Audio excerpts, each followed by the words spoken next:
Hey guys, what's up? It's Rygar the Destroyer, and today we're going to be taking a look at Rune Haako from the Phantom Menace line of Star Wars action figures. This guy is pretty cool, but before we take a closer look at him, let's go ahead and take a look at his packaging.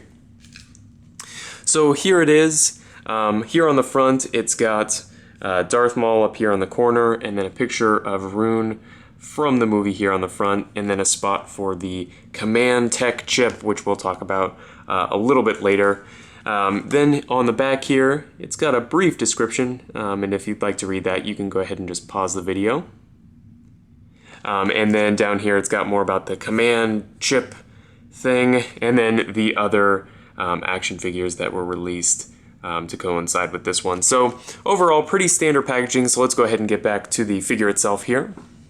So Rune stands at 4¼ inches tall to the top of his hat, which makes him right in scale with all of the other Star Wars action figures that have been released. And this guy comes with one accessory. It's more of a base than anything, and that is his command tech chip, which also serves as a base for the figure. So on the front here, it's got a picture of Rune from the movie, and then a little chip, which you can use with the, it's a little add-on piece, and you can get him to say lines from the movie. From what I understand, that doesn't work very well, like barely at all. So if you're interested in, looking into that, it's really not worth it at all. So really what this ends up being is just a cool base for the figure itself, which I really do like that it comes with a base. As far as the figure itself goes, it's pretty basic as far as articulation, but the sculpt work, when it focuses, is pretty good. As you can see, they did a lot of washes on this figure to make all of the detail they put into it really stand out, which I do appreciate.